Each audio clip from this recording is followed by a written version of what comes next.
Ya.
Ahí estoy, Denme un minutito.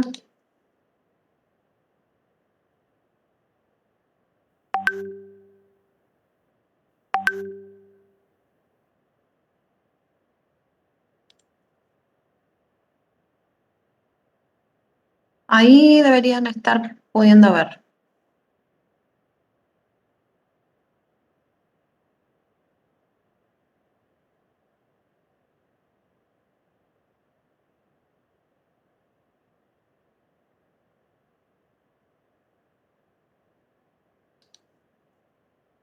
Hola, ¿me escuchan?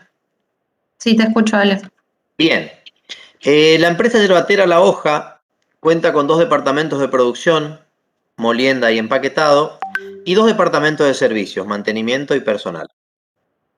Teníamos 4 operarios de producción, 2 en cada departamento, 2 en molienda y 2 en empaquetado, y un supervisor para los 2 departamentos. Un poco, se cambió un poco el formato y lo que se pide se aclaraba al inicio. Le pedíamos la evaluación de stock de materia prima, de la materia prima A al 30 de abril, que registren contablemente la compra del 6 de abril, que determinen el costo de la mano de obra directa e indirecta al 30 de abril, que registren contablemente la mano de obra directa por el método de un asiento y calcular la sobre y subaplicación de la carga fabril. Bien. Vamos a lo que es netamente carga fabril. Había 3 compras, 2 de materia prima. Materia prima, Ale. Dijiste, vamos a carga fabril. Se entiende, perdón, sí. Sí, había 2 compras de materia prima A y una de material indirecto. ¿Sí? El 6 de abril comprábamos 140 kilos de materia prima A. Bueno, nos daba las condiciones de compra. El precio era 340 pesos por kilo a 60 días de plazo. La bonificación era el 3% del valor de contado. La tasa de inspección era de 2 pesos con 10 por unidad. El seguro 400 pesos. El flete de 1000. Y en observaciones decía que se pacta la compra en depósito del vendedor. Vamos a ir analizando uno por uno el caso de las compras. Teníamos entonces, no sé si querés que compartamos, ¿se puede compartir 2 cosas, Ana? Si puedo llegar a compartir la solución. A ver. Lo Déjame que intento. vea si puedo. Bueno. A ver si no me saca. Me parece que me borró la tuya. A ver. Sí, de todos modos, lo que les propongo a los chicos es que como la consigna la tienen porque la han utilizado para rendir, si por favor la pueden tener a mano, entonces pueden ir haciendo el seguimiento de la lectura de la consigna desde ahí y nosotros compartimos en tal caso la solución propuesta. Me parece que puede ser así.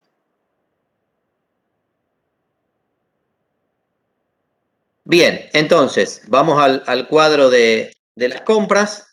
Teníamos 140 kilos, 340 pesos el precio unitario. El valor bruto de factura era de 47.600. Ahí teníamos que calcular. Nos decía que la tasa de mercado era del 4% mensual directa. Era una compra pactada a 60 días. Por lo tanto, íbamos a detraer de ese valor bruto de factura el 8%. Fórmula 47.600 dividido 1.08. ¿Sí?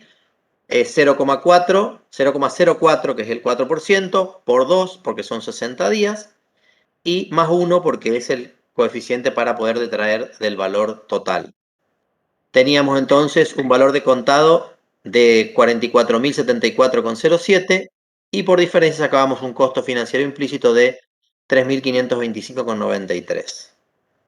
Bien, sobre ese valor de contado nos decía la consigna que se sacaban las bonificaciones. En este caso era un 3%, si no me equivoco. Las bonificaciones eran de 1.322 y nos quedaba, restando el valor de contado, un valor neto de factura de 42.751,85. ¿Sí? Vamos al tema de gastos. Como era una compra realizada en depósito del vendedor, todos los gastos necesarios para llegar al depósito del comprador son, digamos, se van a activar como gastos necesarios. Teníamos 2 pesos con 10 por las 140 unidades, porque los gastos de inspección eran por unidad, y teníamos un costo fijo de fletes y seguros o flete y peaje. Eso sumaba 1.694, llegando a un valor de adquisición de 44.445,85. Bien, el tema de los costos sectoriales, ustedes se van a acordar de la fórmula, ¿sí? Era presupuesto de gastos del sector sobre el presupuesto de compras, pero teníamos que unificar la unidad de tiempo.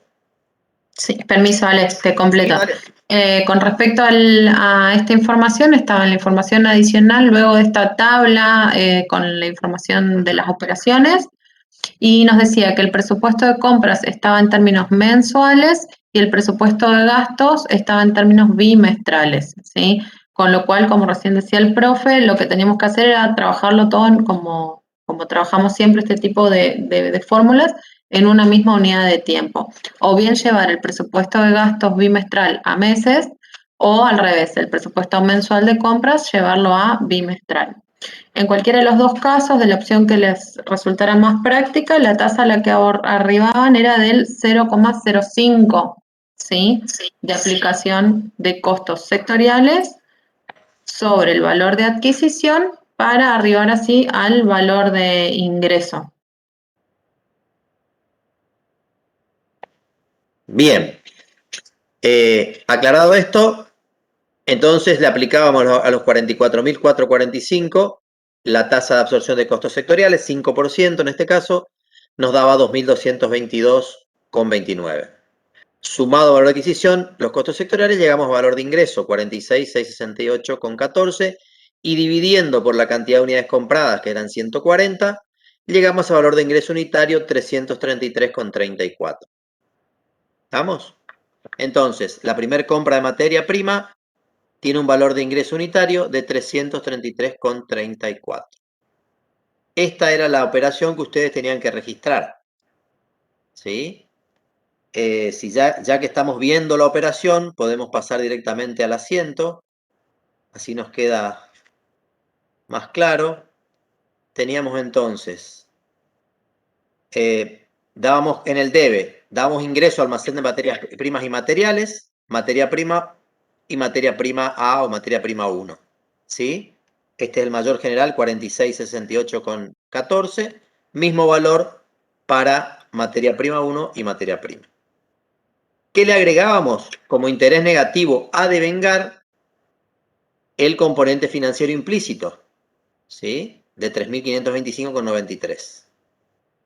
Y por el lado del haber íbamos a tener la deuda con el proveedor, que era ¿cuánto?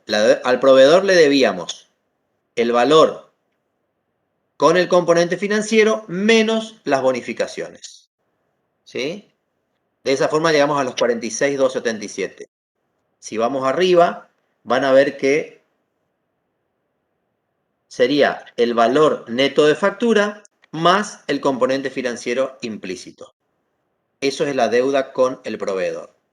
A eso tenemos que sumar los gastos necesarios y, obviamente, los costos sectoriales. Y como verán, me calza perfectamente el asiento. Sí, un asiento bastante sencillo se tomó esta vuelta. Bien, vamos con la compra de los materiales. Compra de materiales indirectos, eran 400 unidades a 120. En este caso no había componente financiero implícito, inclusive no había bonificación, los gastos era una compra pactada en depósito del comprador, tampoco eran los gastos a cargo nuestro. Lo único que teníamos que sumar a esta compra de materiales eran los costos sectoriales, 5% 48.000 da 2.400. Hallábamos los costos sectoriales, los sumábamos y dividíamos por las 400 unidades de material indirecto, dándonos 400 unidades a 126 pesos valor de ingreso unitario. Les aclaro que estuve corrigiendo un práctico y más de uno puso, trabajando con esto, estaban trabajando con 6 decimales. Chicos, cuando nosotros trabajamos con valores en pesos, se usan 2 decimales. En las fichas de stock se usan 2 decimales. Solamente estamos pidiendo que usen 4 o 5 decimales cuando estamos haciendo la parte de mano de obra, en la parte de la nueva tasa salarial, que por ahí sí es muy fino el cálculo, entonces le pedimos que usen un poco más de decimales. Pero cuando estamos trabajando con valores monetarios, se usan solamente 2 decimales con el redondeo correcto, ¿no? Bien. Bien, la última de las compras era de materia prima A, de nuevo, el día 27, en este caso 200 kilos, 450 pesos cada uno de esos kilos, siendo este un valor a 30 días, ¿sí? Y teniendo una bonificación en este caso del 7% sobre el valor de contado. De nuevo, tasa de inspección de 2,10 por unidad, seguro de 500 pesos y un flete de 1.200, pactando la compra nuevamente en depósito del vendedor, con lo cual teníamos que tomar en consideración todos estos gastos necesarios. Si vamos a la planilla de resolución, tenemos las 200 unidades a 450 pesos cada uno, lo cual nos daba el valor bruto de factura de 90.000. Sacábamos el componente financiero implícito, ¿sí? En este caso, solamente del 4%, ¿sí? Porque era un solo mes, 30 días. Obteníamos el valor de contado, aplicábamos sobre ese valor de contado la bonificación, que en este caso era del 7 en lugar del 3, a diferencia de la primera compra, y llegábamos de esa manera a nuestro valor neto de factura. De nuevo, tomamos en cuenta los gastos necesarios, llegando al valor de adquisición, calculamos sobre este los costos sectoriales y es así que llegamos a los 86.730,81 para valor de ingreso, divididas las 200 unidades, 433,65 el valor de ingreso unitario. Tanto el 333 como 433 los tenía que después tomar en cuenta aquí en la ficha de evaluación de stock al momento de registrar las compras. No sé si querés... Sí. Sí, no, Ana, voy a contar una pregunta a unos chicos que en realidad correspondía, le voy a pedir por ahí, chicos, que interrumpan si quieren y hagan la pregunta por el micrófono, porque de esa forma no avanzamos tanto. Una chica preguntó por qué no se suman los gastos en el caso de la compra de materiales indirectos.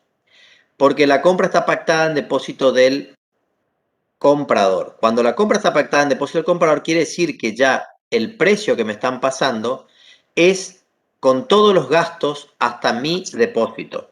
¿Sí? Creo que no sé si está contestada la pregunta, pero cada vez que se habla de compra, por eso Karen dice, no, los seguros no son aparte. El seguro se contrata para el transporte, no es un seguro, digamos, de la planta. El seguro de la compra es para el flete. Cuando la mercadería está en tránsito, se contrata un seguro por si pasa algo en el camino del depósito del vendedor al depósito del comprador. Por lo tanto, seguro, flete y todos los gastos que estén, salvo que esté aclarado que hay algo que es específico, por ejemplo, digamos, la descarga del camión está a nuestro cargo, lo que incluya cuando el depósito cuando la compra es en depósito del comprador, todos los gastos hasta que está en nuestro depósito son por cuenta del vendedor.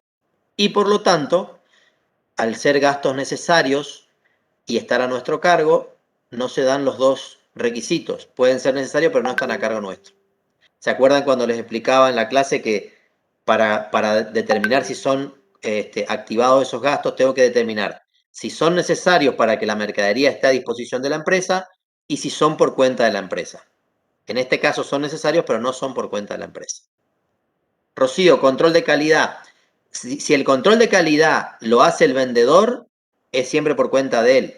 Si, digamos, si yo hago un control de calidad dentro de mi empresa, ya sería un cargo interno, no sería un gasto necesario, ya sería un gasto de mi empresa, que alguien dentro del almacén de materias primas y materiales revise la mercadería, pero ya sería un costo interno de almacén de materias primas y materiales.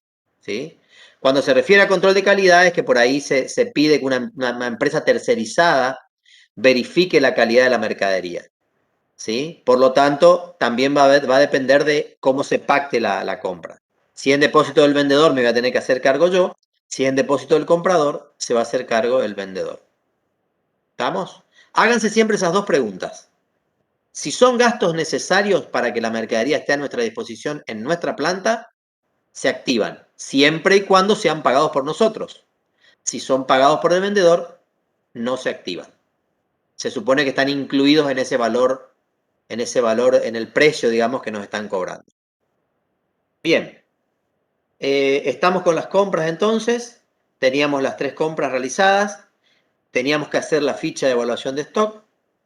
El dato nos decía que usábamos el método WEBS y que iniciábamos con un stock de 180 unidades a un valor unitario de 233,30. ¿Sí? Ahí van a tener creo que pueden ver la ficha de stock. Vamos a ir registrando primero la compra del 6 de abril, 140 unidades a 333,34. Y el día 8 teníamos una transferencia a producción. La información que nos daban era que eran 150 unidades. 150 unidades. Estoy trabajando con método WEBS. Las primeras unidades que voy a sacar son las más nuevas, digamos, las últimas que ingresaron. Voy a tomar 140 porque no me alcanza para transferir las 150 unidades del mismo lote, las 140 que recién ingresé de 333,34 y 10 unidades de 233,30 que eran las que venían de inicio del periodo. El saldo que me va a quedar después de esa transferencia es 170 unidades de las que venían de principio del periodo, 233,30. El día 10 había una devolución, ¿sí? En perfecto estado. Producción nos dijo que no las podía mantener porque no tenía lugar. Nos devuelve 20 unidades. Como era método WEBS, primero voy a ingresar las del lote más antiguo, que serían esas 10 unidades de 233,30.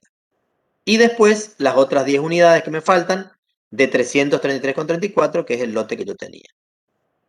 Entonces, voy a volver a tener las 180 perdón, voy a tener voy a volver a tener las 180 del stock inicial y me van a quedar 10 de la compra del 6 de abril, luego de la devolución. En este caso se toma como una salida negativa porque son devolución de producción en perfecto estado.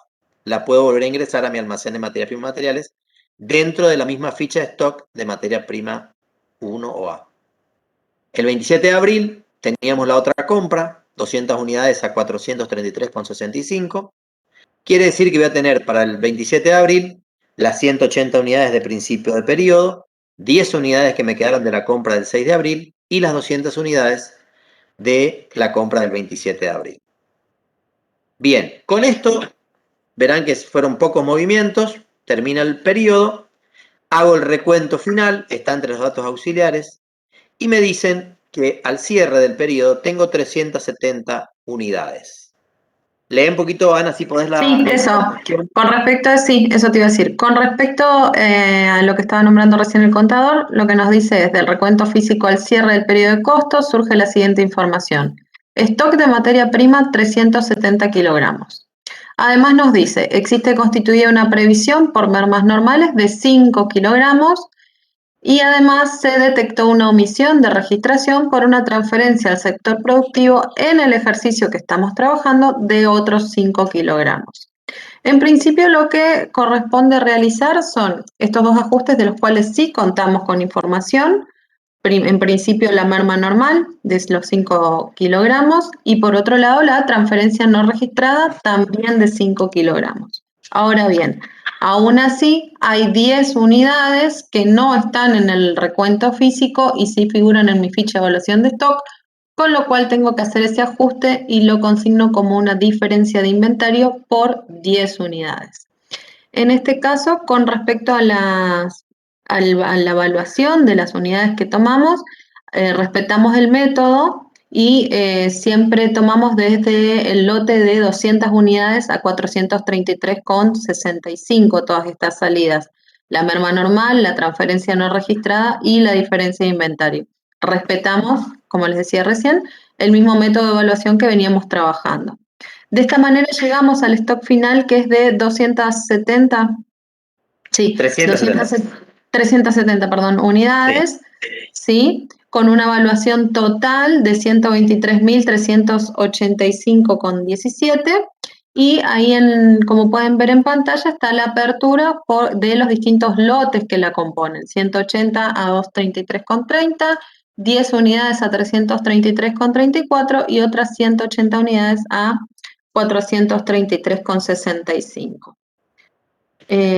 No sé si surge algún tipo de duda o consulta con respecto a esto. Yo les quería hacer una aclaración, Ana. Sí. La mayoría de los parciales que revisé, muy pocos contestan los puntos que se solicitan. Cuando nosotros solicitamos que tienen que determinar cuál es la evaluación del stock al 30 de abril de materia prima A, ustedes tienen que poner en algún lado la evaluación de stock de materia prima A al 30 de abril es de 123.000 pesos, 123.385,17. No tienen que dejar la ficha de stock así suelta, porque yo necesito saber si ustedes saben cuánto es el importe que corresponde a la evaluación de la materia prima A al 30 de abril. Lo mismo pasó con la mayoría de las preguntas. Se preguntaba cuánto era el costo de la mano obra directa, cuándo el costo de la mano obra indirecta. Dejaron digamos, la matriz de determinación y así cruda, digamos. O sea, acostúmbrense, chicos, por favor, a contestar las consignas tal cual se piden. Por ahora no lo estamos tomando como un error, pero vamos a ser cada vez más estrictos con este tema. Si se está pidiendo determine la evaluación de inventario, ustedes me tienen que contestar. La respuesta correcta es el inventario al 30 de abril es de 123.385. ¿Sí?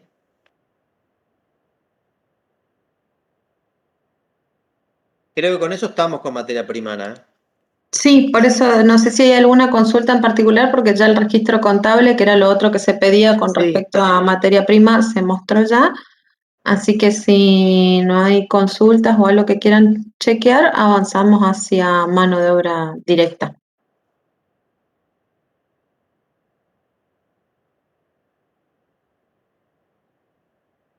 Bien. Con respecto a la parte de mano de obra, tenían la información con una disposición bastante similar a lo que fue el práctico integrador de mano de obra, donde se contemplaba la información para mano de obra directa y mano de obra indirecta de manera conjunta, ¿sí? Teníamos los días laborales, las horas de la jornada laboral, la tasa horaria de cada uno del supervisor y de los operarios, los adicionales que pudieran existir, en este caso el de antigüedad, y luego las retenciones y contribuciones patronales. Finalmente, el valor de las previsiones ya informado de manera total, y luego la información adicional referida al periodo de costos bajo análisis. Lo primero que me nombraba era con respecto a la antigüedad, teniendo todos 3 años de antigüedad en los puestos. No sé si sigo leyendo o si vamos viendo la resolución. Como quieras, Ana. Arrancamos, si quieren, con la parte de la determinación de las horas pagas para mano de obra directa. Dale. Ahí está, creo que está viendo, ¿no? Sí, se está viendo. Donde teníamos, como les decía recién, los 4 operarios por los 24 días laborales y las 8 horas de la jornada. En el caso de los operarios, las horas extras programadas eran 12 y las no programadas 40. Y estoy buscando específicamente acá. Luego decía que un operario se había ausentado un Sí. día sin presentar la justificación correspondiente, es decir, que teníamos horas de ausencias injustificadas que ascendían a 8, ¿sí? 8 horas, una jornada laboral. Con lo cual llegamos al total de horas pagas de 812 horas, ¿sí? A partir de ahí podemos avanzar con la liquidación de haberes, tomamos las horas pagas, el adicional por antigüedad del 5% por los 3 años, y luego los dos adicionales de horas extras programadas y luego el de las no programadas respectivamente. Eso nos daba la remuneración bruta de 284.664 y aplicando el porcentaje de las retenciones, una remuneración neta de 236.271,12. Creo que era 17 las retenciones. 17%. Totales, claro.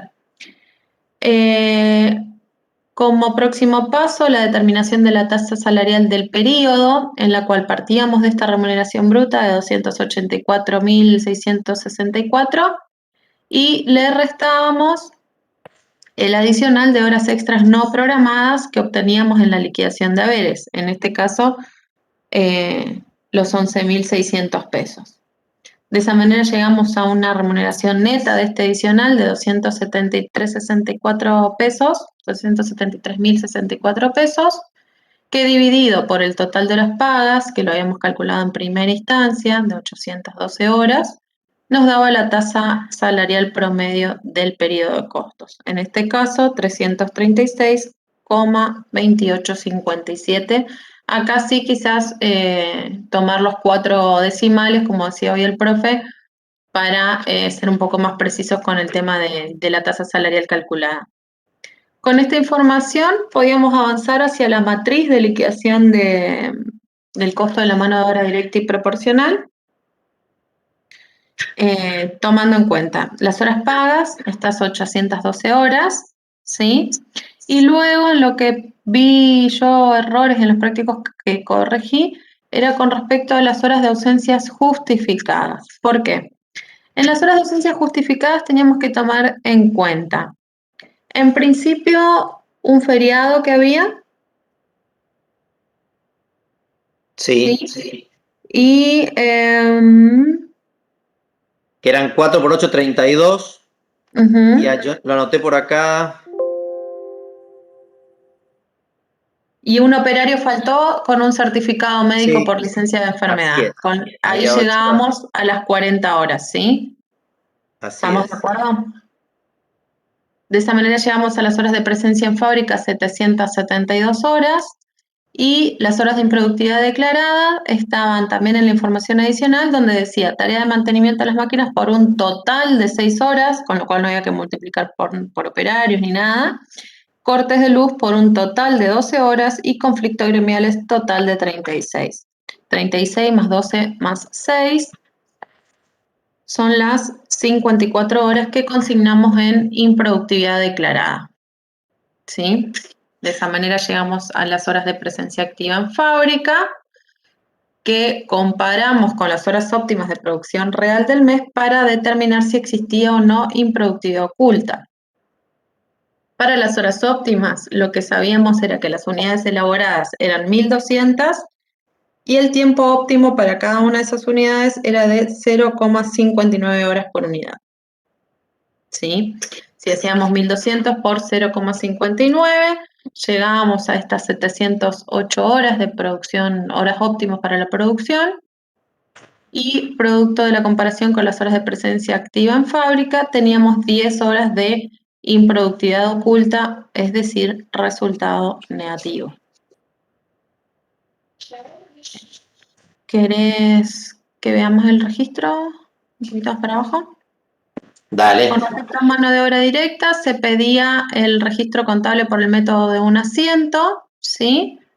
De manera tal que en el debe tenemos la consignación del costo de la mano de obra directa por tomando la información referida a las horas óptimas para la producción, ¿sí? Los 319.040 totales, eso.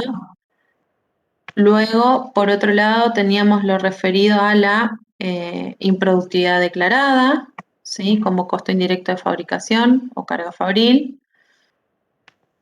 Son los 24.333. Y por otro lado, la utilización de la previsión y el resultado negativo de las improductividades de planta. ¿Qué improductividades de planta? Dos. Por un lado, el adicional de horas extras no programadas y por otro lado, la improductividad oculta que habíamos detectado ahora en última instancia. Bueno, ahí está todo pintado lo que tienen que usar. Sí. Los 319.040, costo de la mano de obra. Lo que es carga fabril, que es la improductividad declarada. ¿Sí? Por otro lado, van a tener las dos improductividades, la oculta y el adicional por horas extras no programadas, que van como un resultado negativo. Y las previsiones por el uso, que serían las horas de ausencia justificadas. ¿Sí? Entonces, con esa depuración llegamos desde el costo total de horas pagas al costo de la hora óptima. Si ustedes se dan cuenta, lo que hicimos fue partir del 381 y llegar, digamos, entre comillas, al 323.000, que era las horas de presencia en fábrica. ¿Sí? La presencia activa en fábrica. Lo que hicimos fue segregar el adicional de horas extras no programadas, las ausencias justificadas, la improductividad declarada y la improductividad oculta. De esa forma llegamos de 381 a los 319 de horas óptimas. Bien. Profe, Pregunta sí. si no hay que sumar los operarios más el supervisor. No, acá estamos trabajando con lo que se llama mano de obra directa. Directa, solamente los... Sí. Te dejo hablar, Ale, perdón, dale. No, el supervisor se va a calcular aparte como mano de obra indirecta. ¿Sí? Y aparte, ustedes saben que el supervisor no tiene algunos cálculos. Ahora, cuando hagamos el cálculo de mano indirecta, van a ver que nosotros ahí no trabajamos con uno óptimo. Es distinto el cálculo, chicos. Hicimos además un práctico específico de mano de obra indirecta para que lo vean. Y en este práctico se solicitaba puntualmente el costo de la mano de obra directa y la de la mano de obra indirecta. Sí, metele, Ana. Seguí con el... No, eso iba a aclarar que en principio lo que estamos mostrando ahora y trabajando es lo de mano de obra directa referido a los operarios, vinculado con la producción y con las unidades que se generarán en el periodo, y luego vamos a mostrar ahora lo referido a mano de obra indirecta, que es lo del supervisor, ¿sí? Que tiene un tratamiento distinto. Sí, te faltaba el haber del asiento. Ah, perdón. Bueno, con respecto al haber de esta registración contable, lo que tenemos que hacer es, bueno, el devengamiento de los sueldos, ¿sí? Consignar sueldos y jornales a pagar, ¿sí? Los 236, 271 que obteníamos de la liquidación de haberes, la remuneración neta, y las contribuciones y retenciones a depositar. Retenciones obteníamos la información de la planilla de liquidación de haberes, y contribuciones de la primera de nuestras líneas de la matriz de determinación del costo, o bien de aplicar el porcentaje de contribuciones patronales a la remuneración bruta calculada en principio, ¿sí? De la sumatoria de esos dos conceptos teníamos contribuciones y retenciones a depositar, y finalmente, ahí está. Por un lado, remuneración bruta, tocábamos retenciones. Lo sumamos con contribuciones. Ahí voy. Sí, arriba. Con esa 68, correcto. Y después, por otro lado, las previsiones. Sí. Para la Constitución. ¿Sí? Estos son los datos que van a sumar acá abajo. Contribuciones y retenciones son las retenciones, estos 48, ¿sí? Más las previsiones, que son 28.000. Bien, y sueldos y jornales, el valor neto a pagar. Mariana, si te fijas, la consigna dice registro contable de la mano de obra directa. por el método de un asiento.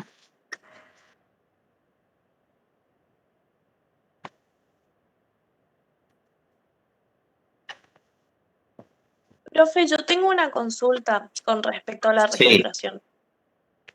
Sí, te escucho.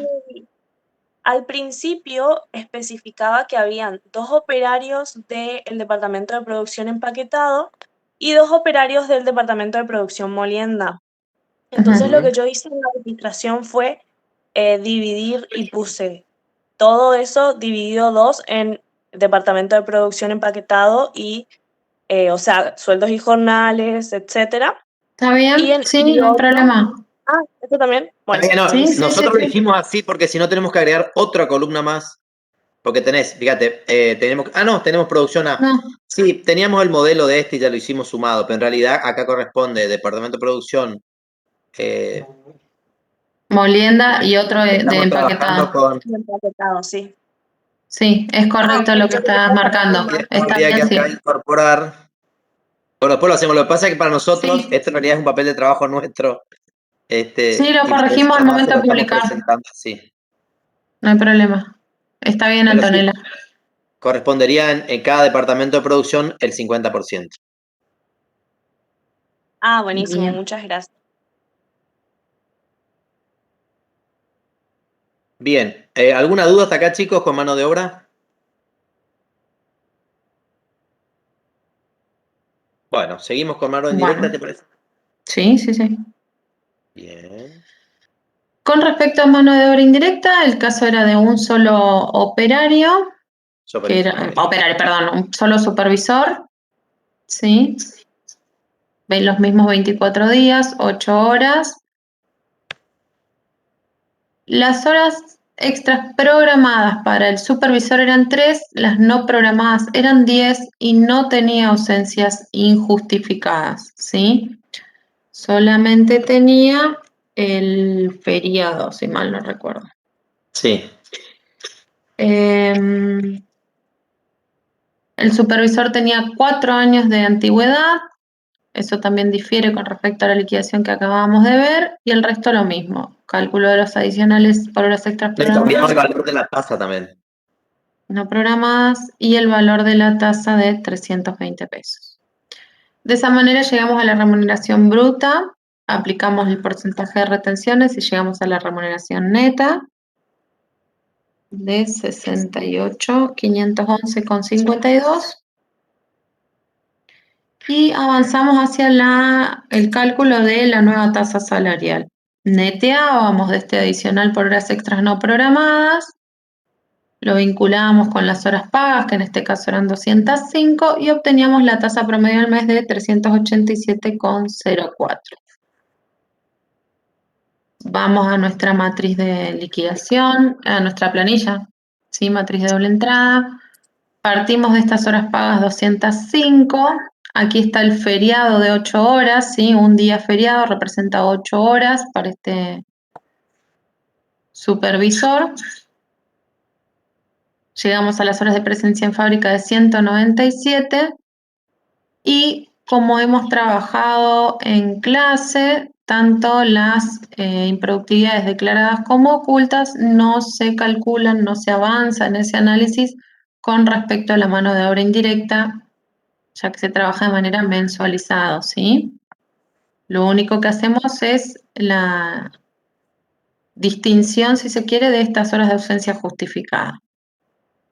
Está también el registro contable de esta mano de obra indirecta que no se pedía, pero bueno, lo pueden ver también por las dudas para chequear si quieren. Acá por ahí lo que tienen que ver de diferencia, chicos, es que vamos a utilizar costos indirectos de fabricación en lugar de utilizar mano de obra en proceso. Esa es la principal diferencia, digamos. ¿Sí? Departamento de producción, en este caso sería para ambos departamentos, pero iría dentro de lo que son costos indirectos de fabricación. ¿Sí? Porque después esto lo tenían que utilizar para la parte de carga fabril. No sé si querés aclararle eso del denunciado cuando vayamos ahora a carga fabril. Y ahora pasamos a carga fabril y lo trabajamos. Dale. A ver. Bueno, finalmente llegamos a la parte de carga fabril, donde teníamos la información referida a la carga fabril total, a la departamental, a la indirecta real y al presupuesto de carga fabril en términos trimestrales. La particularidad que tenía en principio esta matriz, que es lo que recién nombraba el profe, es que para los datos de mano de obra indirecta y materiales teníamos que recurrir a los puntos resueltos con anterioridad o bien a los resultados que hubieran obtenido, ¿sí? Con respecto a la mano de obra indirecta, lo que acabamos de resolver recién, el costo de la mano de obra indirecta, y nos decía que consideremos que se afectaba en un 50% con relación a cada departamento de producción. Con lo cual tomamos nuestro costo de mano de obra indirecta, no sé si lo quiero mostrar. Ahí estoy mostrando 102, Claro, 102, 171. con 85 y afectábamos 50% al departamento de producción molienda y 50% empaquetado, ¿sí? Siendo 51, 0,85 con 92 respectivamente para cada uno. ¿Tá? Y lo mismo, con referencia a materiales, también lo tendríamos que haber tomado con respecto al primer punto, donde determinamos el valor de ingreso de los materiales, y si se fijan, en la consigna de materia prima y materiales nos decía cuánto se transfería de materiales indirectos a los departamentos de producción. Decía, estoy buscando específicamente, el 15 de abril se transfieren a producción molienda 240 unidades de materiales y a producción empaquetado las 160 restantes, con lo cual teníamos que tomar 240 por el valor de ingreso unitario calculado y luego 160. Era 126, es lo que están mirando acá en la planillita. Ah, perfecto. Yo no estaba viendo la consigna. Ahora, ahí está. Por eso, el costo unitario, el valor de ingreso unitario del material indirecto era 126 pesos. En este caso, volvemos a carga fabril y teníamos 240 unidades a molienda y 160 a empaquetado. Y si suman ambos, verán que acá están los 50.400 de valor de ingreso de la compra de materiales indirectos. Lo demás sigue los criterios que están en el enunciado, que de la carga fabril directa, el 60% va a molienda, el 20% a empaquetado, el 15% a mantenimiento y el 5% a personal. Es decir, que toman cada uno de estos, de los valores que estaban, de los costos que estaban imputados, y los van a distribuir en los 4 departamentos.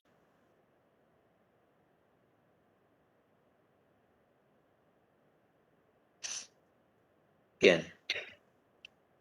Después, bueno, la determinación de las bases para distribuir la carga fabril, la indirecta.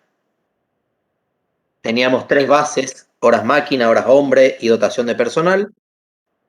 Nos daban los datos presupuestados de las bases y teníamos que hallar, en este caso, la cuota de aplicación de horas máquina nos daba 4,98, la de horas hombre 0,96 y dotación de personal 126,04. Eso lo multiplicamos por los datos reales de las bases que están en el práctico, en el enunciado, y hallábamos la carga fabril indirecta por departamento. ¿Sí? Cada uno de estos datos reales de las bases por la cuota me va a permitir llegar a la carga fabril indirecta para cada departamento de acuerdo a cada base: horas máquina, horas hombre y personal. Bueno, y por último, era simplemente, verificar cuál era la carga fabril aplicada por departamento y cuál era la real de cada base. Y de esa forma hallar la sobre y subaplicación en cada base de distribución. En horas máquina habríamos aplicado 25.322,75 y la real era de 28.000, por lo tanto teníamos una subaplicación de 2.677. En horas hombre habíamos aplicado 6.096,26 y la real era de 6.000. Por lo tanto, teníamos una sobreaplicación de 96,26. En dotación de personal, la aplicada fue 8.066,67 y la real 8.000. Por lo tanto, nos quedaban 66,67 de sobreaplicación. Acá estaría faltando la sumatoria para que vean de dónde salen estos números, ¿no? Acá está el total de cada base. Estos datos son los que van a comparar con la carga fabril real que estaba en el enunciado. No sé si tienen alguna duda hasta acá, chicos.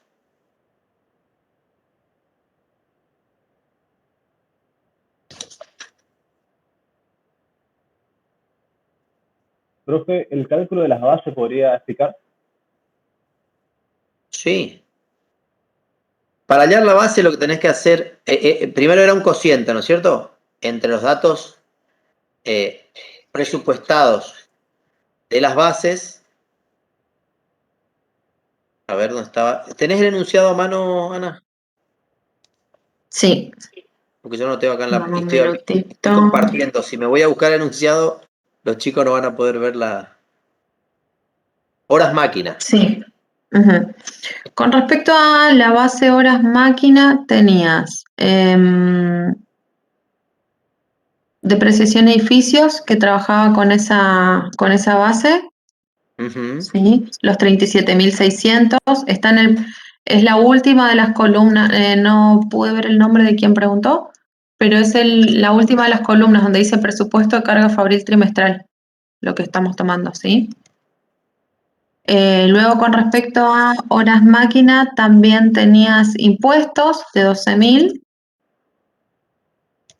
y me está faltando fuerza motriz, que también trabajaba con base horas máquinas, de 30.000. Sí, ese es Claro. el presupuesto de carga fabril trimestral. ¿Está?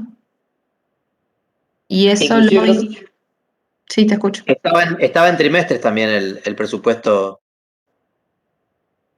Luego, las bases presupuestadas para la carga fabril también estaban en términos trimestrales, ¿sí? Y para horas máquina correspondían 16.000.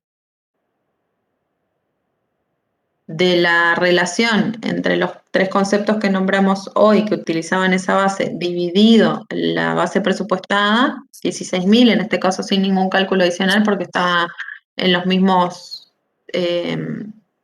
periodos de tiempo calculado, obteníamos los 4,98 de aplicación.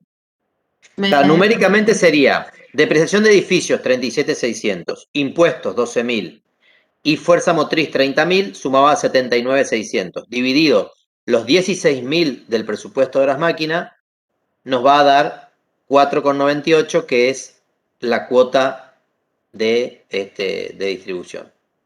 ¿Sí? Lo mismo pasa con horas hombre, pero creo que horas hombre trabajaba solamente con un ítem que era 17.800 sobre los 18.500 del presupuesto trimestral de horas hombre, y dotación de personal también era un solo ítem, con lo cual lo único que tenían que sumar eran los tres conceptos que utilizaban la base horas máquina para distribuir, que era fuerza de depreciación de edificio, impuesto y fuerza motriz.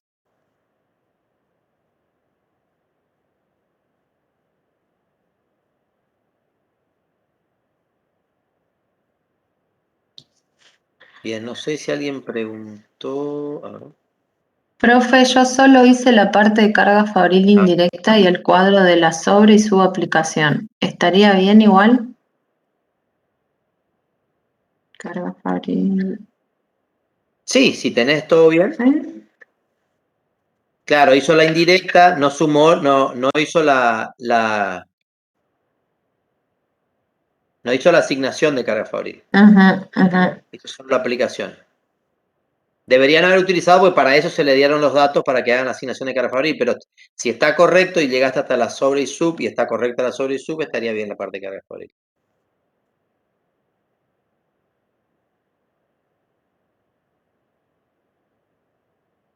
Bueno, dudas, chicos, hasta acá.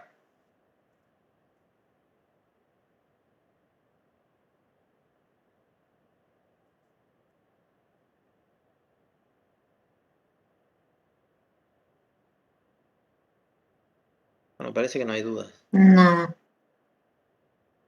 Bárbaro. No sé dónde fue a parar mi... Ah, no, acá está mi...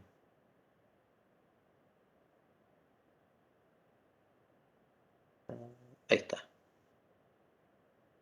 Bueno, quiero volver a mi panel. Ahí está. Está. Bien.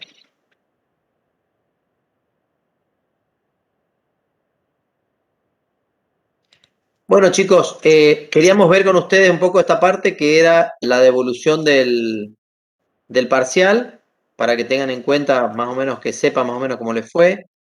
En función de esto que vimos, si ustedes sacan los valores que estuvimos mirando y calculan y lo comparan con lo que hicieron, van a ver que no era un parcial difícil, se tomó prácticamente lo mismo que se había dado en clase y creo que los datos estaban más que claros. Así que bueno, vamos a empezar ya el lunes que viene a ver sistemas de costos. Empezaremos con costos históricos por órdenes y ahí en adelante, en función de lo que vayan viendo en la parte teórica, vamos a ir avanzando nosotros en la parte práctica. No sé si tenés algo más que agregar, Ana. Yo nada más, chicos, no. Por mi parte estoy. Profe, No. tenemos una consulta sobre los criterios, digamos, para llegar al regular, digamos, cuántos ejercicios tienen que estar bien para por lo menos regularizar. Primero tienen que pasar la parte teórica. A los que pasan el 50% de la teoría, se le corrige la práctica y tienen que tener, por lo menos 2 ejercicios tienen que estar bien de los 3. ¿Sí? Y tienen que tener hechos los 3 ejercicios. No pueden tener 2 hechos bien y uno no hacerlo directamente. ¿Sí, chicos? Así que en función de eso, vemos.